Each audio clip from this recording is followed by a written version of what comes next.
This is the Seller Process Podcast, where we talk about the best systems, processes, and SOPs for your Amazon business so that you can regain control of your time, build up your team, and scale your e-com empire.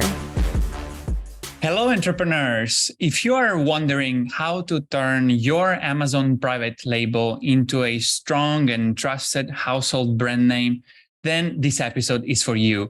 Our guest today will share with us the branding techniques used by the top brands and how you can implement them in your business to grow your private label into a real brand that your customers will love.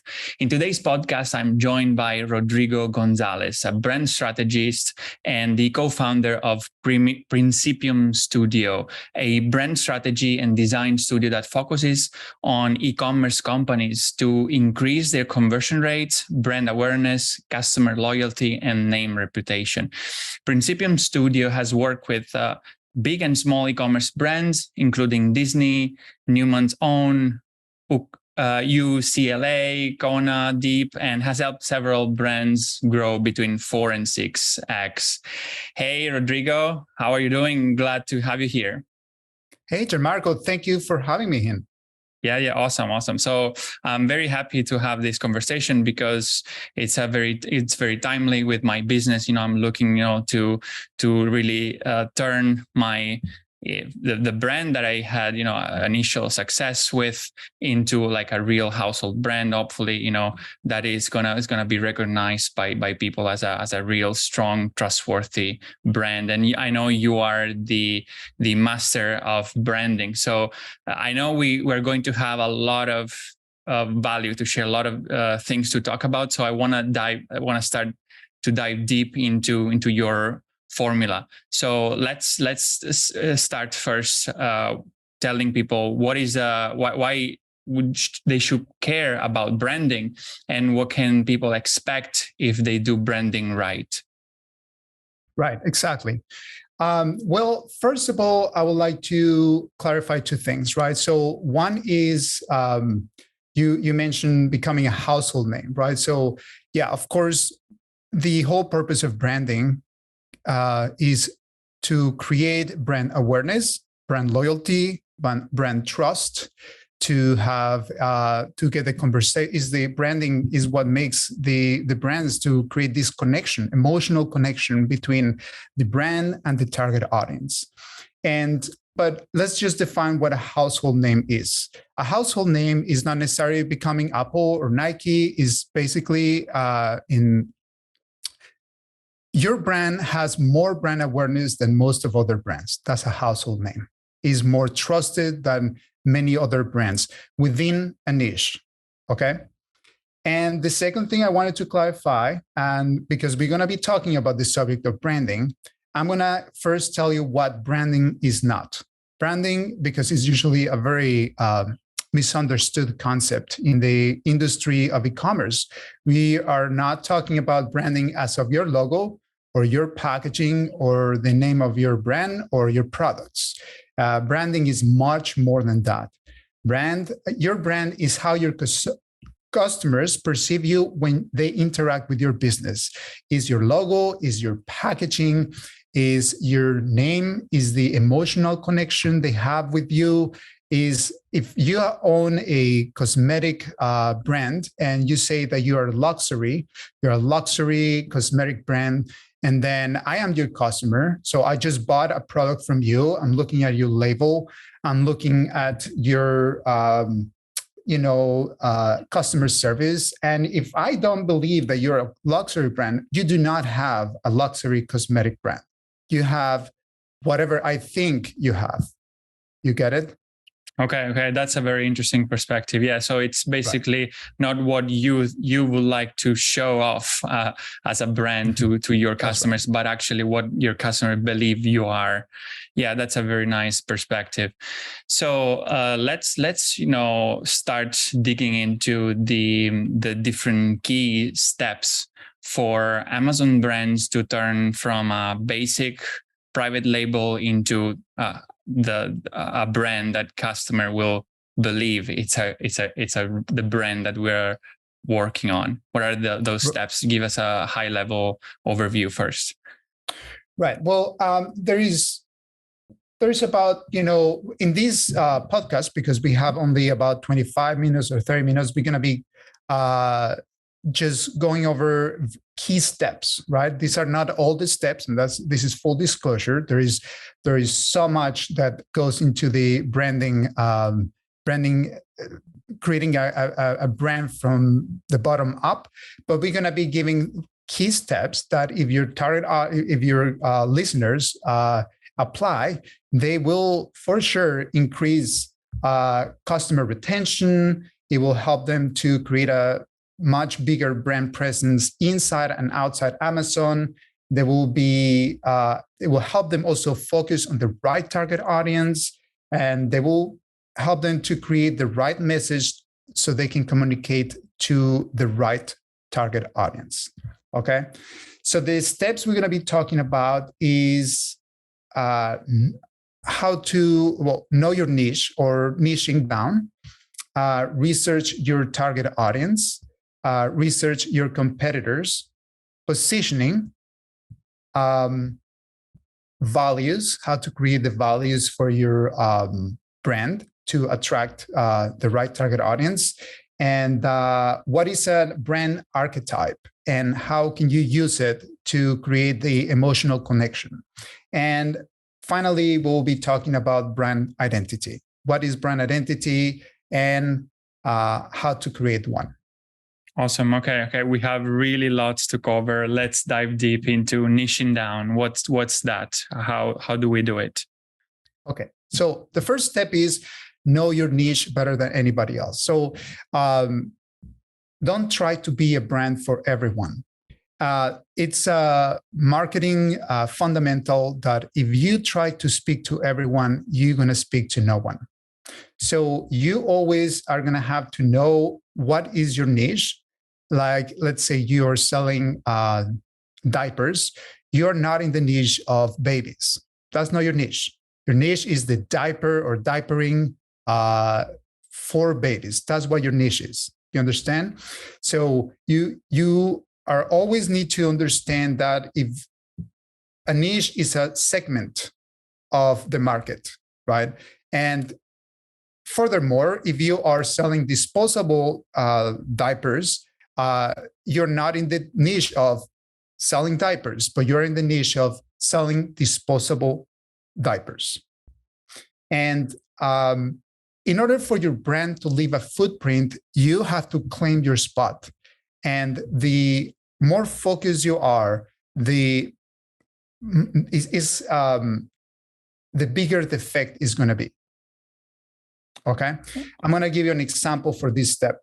We had a client that came to us who had a shampoo brand for dogs, and it was actually a great product because it had no chemicals and it had great reviews. The dog owners were so happy with this product. So then they say, hey, well, our product is really good for dogs, but it's not really intended for dogs. It's just a shampoo that has no chemicals and it is great for any sort of skin. So let's just repackage, rebrand it, and sell it for babies, right? But they did it under the same brand, which is a dog's brand name, right? So they put both of these products, and as a parent, I'm a parent, I would never buy a dog brand selling shampoos for babies, right? So obviously the sales did not go as expected. And even though it's a funny example, it happens all the time. So know your niche inside out. Don't try to go too wide, just be focused. And your name and reputation is going to go your brand awareness is going to increase massively. Okay, interesting. Stay in your lane, basically. That's kind of we can we can summarize into that. And I think, a concept that we keep repeating here, it's aside with niching down, I think it's something just smart to do in any business, not just for Amazon businesses. But it's very much connected with the second point that you mentioned, creating an audience. An audience, but knowing who is your audience, sorry. So basically your customer avatar, right? Identifying your customer avatar. So that's I think it leads us to the second piece, like how do we identify our customer avatar? Exactly. Okay, so as anything in branding, we always start and it ends with your audience. The more you understand them down to their demographics, psychographics, their fears, aspirations, values, the better you can communicate with them and the better you can serve them. And that is the whole point about branding, is earning the trust, right? So when you're already selling products on Amazon, you already have reviews, you already have some information. If you have social presence, you have people following you. So you already have some information about, who's your target audience. But you have to go even deeper than that. You have to Google is always going to be your best friend and the reviews, right? So you can go to your competitors' listings. If you don't know, you can just search for. Let's say you're selling diapers, disposable diapers. So you go to the disposable diapers and you start reading the reviews, and you will see what the good, the bad, and the ugly of every single one of these products. You will see what people are saying about these products, what their concerns are. But even though but also you can go to Google and search demographics for these kind of target audience, like for moms who use diapers. And sometimes Google does a great job about, defining, because there's a lot of articles that have been written already of who these people are and what they do. I want to give you an example of what happened one time. We had a baby brand selling disposable changing pads. And they were trying to use influencers, moms, to basically bring in more sales into Amazon. So, but they had 2 or 3 moms they have hired and no sales. They were not getting any external traffic. So then we were looking. So then I said, okay, so who is your target audience? And they said, well, the target audience is moms. I said, that's too broad. That's not your target audience. We need to research further who these people are. Who are the moms who are likely to buy disposable changing pads? So they got 5 customers who have bought products from them, and they did interviews we did interviews with them, and as an exchange, we were going to give them some free products. So basically, we found out they were all in their early 20s and they all had jobs, and they were using disposables because they didn't have time to be doing laundry and stuff like that. They live hectic lives.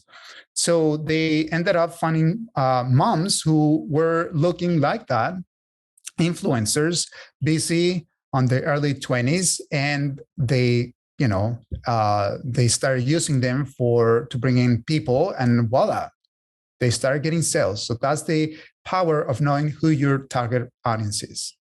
Okay, absolutely. I mean, this is a big topic, actually, that we probably should cover in one full episode, just about, understanding your customer avatar and knowing your audience. So guys, I really suggest you to really go deep into that. Search on Google. There's courses, videos that you will find, but really make sure that you hone that piece, because this is a very important part of branding, and we cannot obviously touch it like super deep, but we've got already a gist, an idea of that. So this is an important element of our branding strategy that we're outlining here. So next we have the competitor analysis, right? So how we go about that? So from a branding perspective, you do not want to do your research your competitor only on Amazon. And I know this is very controversial because everybody says just look at your Amazon competitors, but no, that's not what you want to do. from a branding perspective, you want to research the best, like the best brands within your niche, and you do it by using Google. And the reason you use Google is because, like, for example, you have a dogs brand, and then you will go to Google and search for best dog food brand. And you will find, and you have to find reputable publications talking about these brands, because there is so much information you can gather from these publications as to what is it that why is that these publications are paying attention to these dog brands? What is about these brands that is so unique, right? So if you only do the research on Amazon, you're only going to get the superficial brand identity kind of perspective, like the colors, the infographics, the reviews. But that's very, very superficial. You're never going to be able to gather enough intel if you doing that kind of research on your competitors. In fact, it's actually detrimental to your brand, because then what happens is all brands become the same. And that's what you see in Amazon. Most of the brands look the same. They use the same colors. They have the same messaging. And that's not how you brand yourself. That's never why you're never going to gain any truthful brand awareness by doing that. Awesome. Okay. I think I love that tip actually, because this is exactly what everybody's doing. They're looking at other brands on Amazon and they're using those as benchmark, while we actually should go above and beyond Amazon and looking at, as you said, reputable publications, media, maybe even TV ads, or, let's look at who are the big brands and what they are doing, and let's use those as benchmark, right? That's, I think it's something much more useful to do than just copying each other on Amazon. That's a great tip, actually. Yeah, I love that.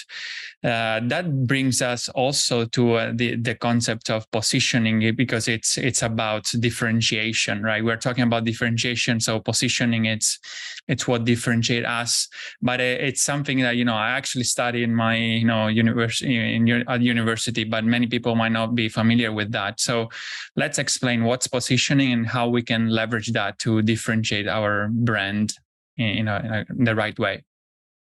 Absolutely. Yeah. Positioning is the cornerstone of marketing. If you don't have positioning, you are not a brand. That's as simple as that. Positioning is the place that a brand occupies in the minds of the consumers and how it is distinguished from other competitors. Brand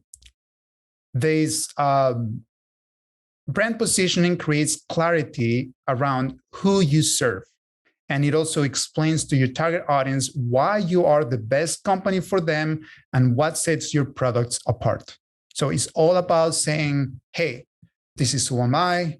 This is who these competitors are, these people, but this is who am I, and I'm different because of this, and I'm a better fit for you because of this, right? Sometimes positioning is better explained with examples. So let's think about Apple. Apple entered the market when it was dominated by PCs, right? And they started their campaign, which is one of the most famous and most amazing marketing campaigns ever, called Think Different. So they came into the market with a new positioning. These guys were the highest quality products that if you're willing to pay the extra, you're going to get, better quality of computers. But they became, we think different. We are not PCs. We are not these people. We're different. So that was a great way for Apple to position themselves. But now let's go to some other brands that are not Apple. GoPro. So in a saturated market with cameras, right? Nikon and Canon and Sony dominate pretty much the market. So GoPro came here and it says, well, we are a camera, but we are different because we are for extreme sports. And that's who we are. We are a camera for extreme sports. There is another example. There is a company called, and I love this company, it's called Mud Water. So in a saturated market of coffee, this company came and said, hey, we are the hip brand of coffee replacement. You get the same benefits, but you're actually taking things that are healthier for you, and they're going to make you feel better. And they created a whole culture around this, right? So that was Mud Water, and that's how they ended up positioning in the coffee market. And then there was another brand called Diaper, Dyper. And this brand came and said, okay, well, there is a bunch of mainstream brands already dominating this market. So we are not for the average mom. We are a brand for those moms who also want to be taking care of the environment, because our products are made of bamboo. They are eco-friendly, and we do not affect the environment. So that was a great way of positioning themselves, right? Essentially, there is a bunch of ways to position your company, and I would like to go over that if it's okay with you. Yeah, for sure. I'm interested. Yeah, let's talk more about that. Okay, so there is positioning based on product characteristics, right? So Toyota is positioned to be a reliable car for families. Porsche is positioned to be the luxury car for performance. Sevilla is a soda that is positioned based on the fact that it has no sugar and is healthier than a Pepsi, Coca-Cola, or whatever. So that's positioning based on product characteristics. The next one is positioning based on price. Well, we don't really have to get into this very deeply, because that's basically pretty much the only way people positioned nowadays. My product is cheaper than yours, right? But an example of that will be Walmart. Walmart is positioned for having the best prices for groceries, right? Positioning now, the next one is positioning based on user application. Okay, well, the GoPro is an example of that. So we are for extreme sports, while Nokia is a camera used for events, professional photography, and things like that. The next one would be positioning based on competition. So this is another one that is used on Amazon a lot. This is like, my kitchen cutting board is 2 inches thicker than X competitor, you know? So you are positioning based on your competitor. Coca-Cola and Pepsi always been used this specific positioning strategy. Coca-Cola is saying, okay, so this is Pepsi, this is us. Look at these people, they say that they want to go with us instead of Pepsi, you know? So that's, and the last one here is positioning based on cultural attributes. Now, this one alone is, in my opinion, one of the best positioning strategies nowadays. A kitchen brand that is all about family values, a brand that is about creating products that are eco-friendly, sustainable products. Like Dell computers are now, they have positioned themselves based on cultural attributes, saying that their products are made with, I think, 50-60% renewable energy. And nowadays, we live in a world where people really want to feel that they belong to something more than just a transaction. They want to belong to a brand that has their same culture, the same views, values, you know. And a lot of brands have done that, and they've been doing really well. So that's positioning. Yeah. Okay. I love that. Yeah. I actually, you went very deep in that. And I think it's very, very useful for people to understand better positioning. I love what you said last, the positioning based on culture attributes, because it's basically what, really touches mostly, the current consumers with mostly are, millennials, and millennials really care more, even Gen Z care more about buying from a company that has a purpose, because it shares the same values they share the same values with the brand. That's why they're buying from that. So actually, this is what the next one of the other steps that it's included in our branding approach method here is values, which is like a quite abstract concept, right? So let's maybe clarify more. What do you mean by values, and how do we identify these values to build our brand? Right. So a brand. So usually people in entrepreneurs, they build a brand from the outside in, and which means they create the image, they create their name, they create their products, and then later on they say, well, what should we write as part of our messaging, our packaging? Well, let's just copy whatever the competition is doing. So that's the wrong way to do it. A brand should be built from the inside out.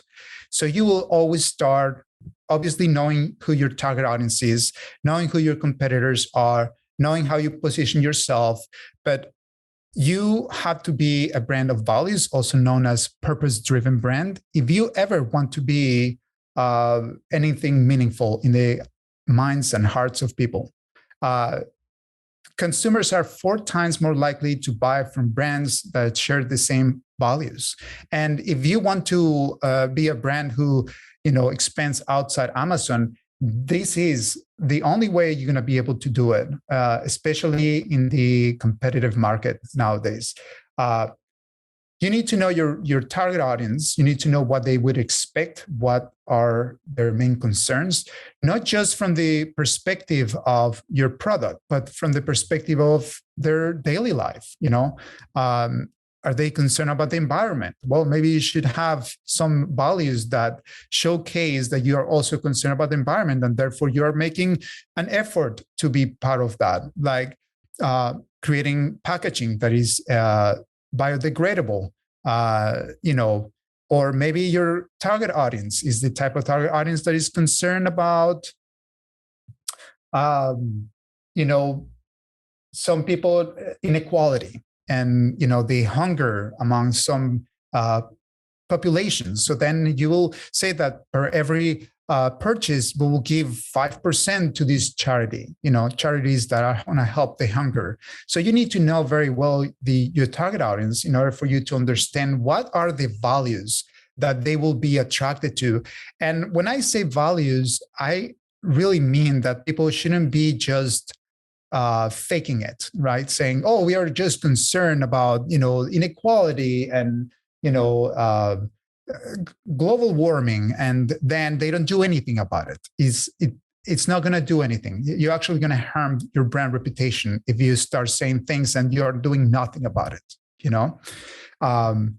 So I know a brand owner that made products that are eco-friendly, and that's his whole brand positioning. We do products that help people in their daily lives, but we are eco-friendly and we don't harm the environment. They do toothbrushes made of bamboo. They do combs made of bamboo. They do plastic bags that are biodegradable, right? So this is like the one-stop shop. If you want to go and buy products that are good for the environment, this is the brand to go.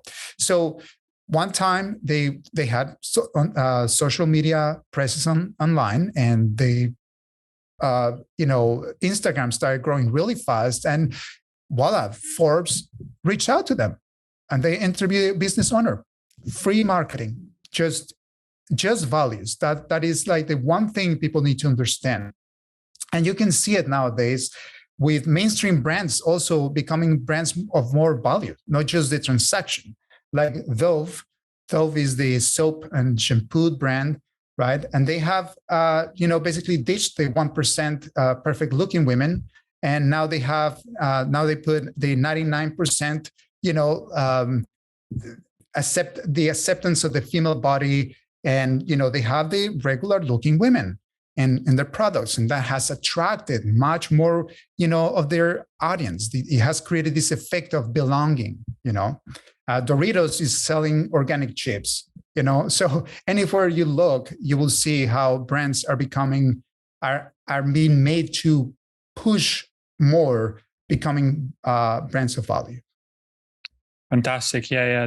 That's really interesting. I think what's most powerful that you mentioned is creating the effect of belonging. Yeah, I think if we really hone the values, we really identify what are our values, and we then also do actions like creating the packaging in a certain way, creating the products in a certain way, communicating in a certain way that appeals to the values of our customer avatar. That's when we create that connection, and people feel like they belong to this brand. So that's really something powerful we should aim at, to create very strong brands. So now we have the last two pieces of this method. This is of the steps. So let's go to the next one. What that is, the brand archetype. What is that? I think many people might not be familiar with it. So what do you mean by brand archetype? So the whole point of branding is to humanize your brand, to make it as a human, right? So it used to be that before,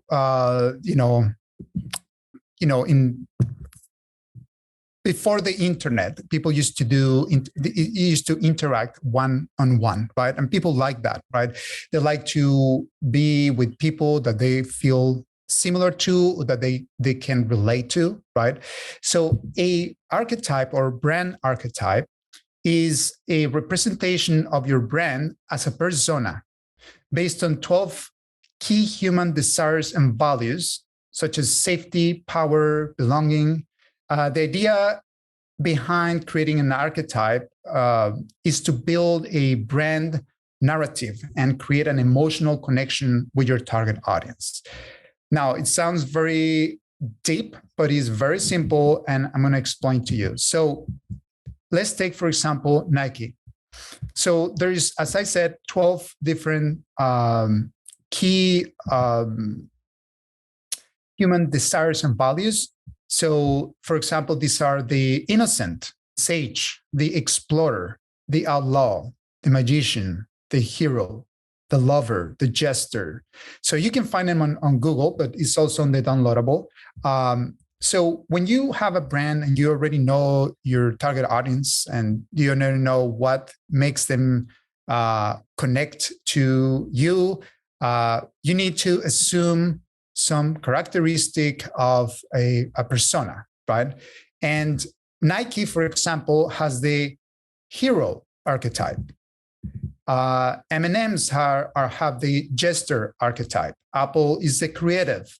Harley Davidson is the rebel or the outlaw, So they create specific characteristics so people feel that this is like a guideline for you, how your brand should behave. So, for example, let's take the hero. The hero, they don't back down from a challenge and display courage, honesty, and bravery. And anything you can see on Nike or any sportswear that has this archetype, which most of them have, you will see these very specific characteristics. Very, very interesting. Yeah. This is basically how we humanize the brand. So basically, if we need to think that if the brand was a person, what kind of person would it be, right? So that's basically the question we should ask ourselves. And then based on these archetypes, which I think people will also find in the slides that we will share with you guys. So as usual, that you can find our complimentary material of the episode in the show notes at thesellerprocess.com or in the YouTube description. So you will find there also what are those archetypes. But I really suggest you guys to dive deeper into researching about the archetype and then picking the one that the most resemble your brand and the one that would appeal your customer avatar the most, right? So now we've got the last piece of this puzzle, which is the product, the brand identity, which is probably what most people are familiar with, and they maybe mistakenly summarize the whole brand into to this only one piece, right? Brand identity. But there's actually all the other 6 elements that we just covered that are even more important than this last piece. So let's cover the last one. What do you mean? What do we mean by brand identity? Sure.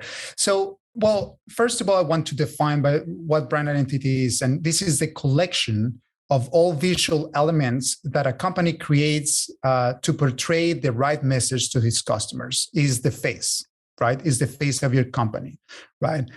It can be images that you put out. It can be colors. It can be the logo, is the package design, and and you have to keep it always the same, right? So you have to keep consistency on your image. Now, yes, that's how usually people start. But unfortunately, people don't understand what color psychology is. They don't understand what kind of type of images attract people. So that's why you should never start with brand identity. And most people start with brand identity. You should always start with, from the inside out, right?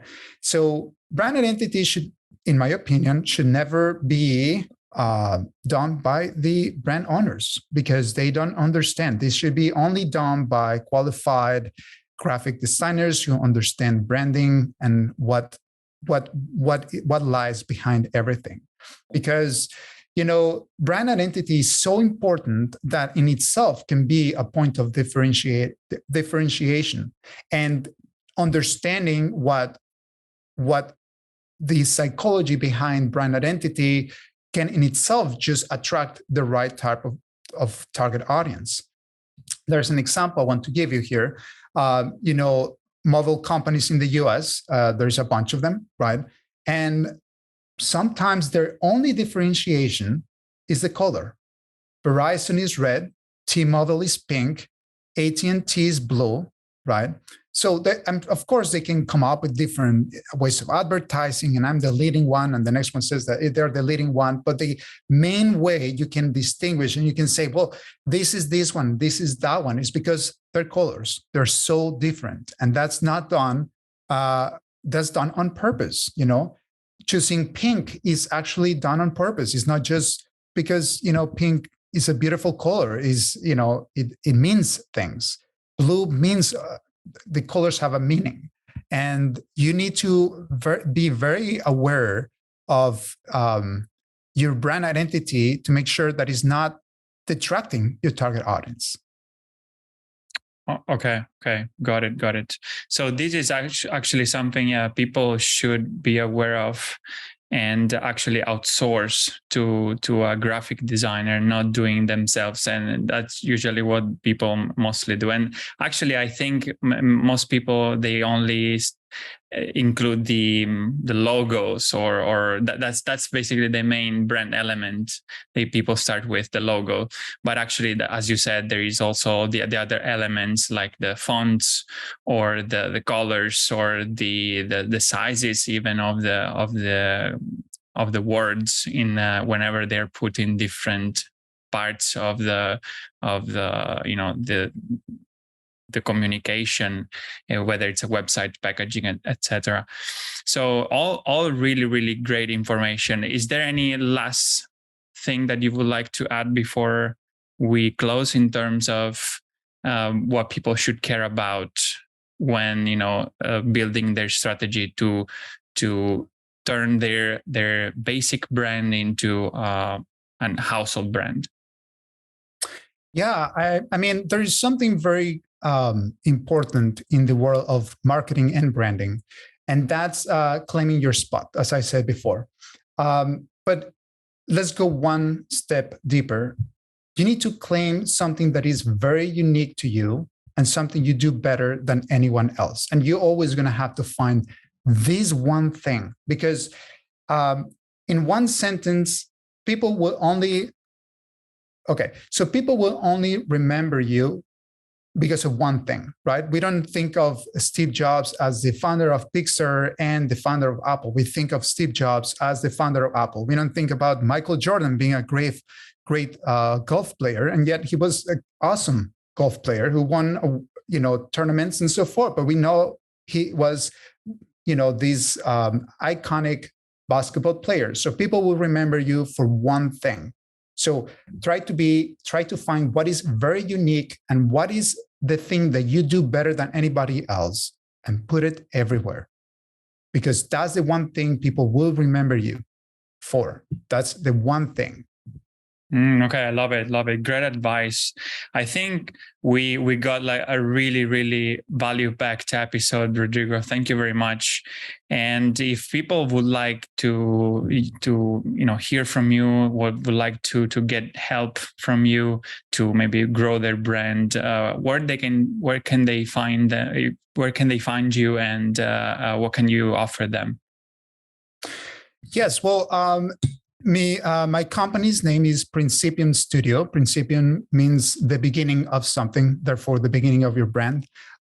So they can, hopefully you can put it on the description below my website. They can always reach out to me, to my company through my website. And well, what we are is the facelifters, the people who will create the connection between you and your customer audience, the people who will help you with your name reputation. It will increase your brand conversion rates on your products, your brand loyalty. That's what we do. Awesome. I love it. And I think all people who reach at least, the high 6 or 7 figures on Amazon, they should really start working on creating a much better brand and stronger brand. So thank you again, Rodrigo, for sharing Absolutely. all your knowledge. Guys, the key to success is to emulate the best. So go take action on the insights that Rodrigo just shared and start building your household brand. It's going to take some time, but consistency is the key here. And so have a productive week, and I'll see you in the next episode. Hey entrepreneurs, I hope you enjoyed the episode and learned something from the interview. If you're serious about creating systems for your business, automating processes and building up your team so that you can transfer the tedious daily tasks in order to focus on more high-level strategic tasks and work on your business and not in your business, I've created a guide for Amazon sellers named Capturing Systems and Creating SOPs. That you can find at thesellerprocess.com/systems ebook, where you will learn how to leverage systems and SOPs in your Amazon business so that you can accomplish more by working less, optimize your time, automate and delegate tasks, and reap the benefits of being a true business owner and not simply an operator in your own business. Go download the ebook at thesellerprocess.com/systems ebook and start implementing all the tips and insights that I share with you. And leave us a review or a comment to let us know how the content we are sharing here is making an impact in your business. And have a productive week.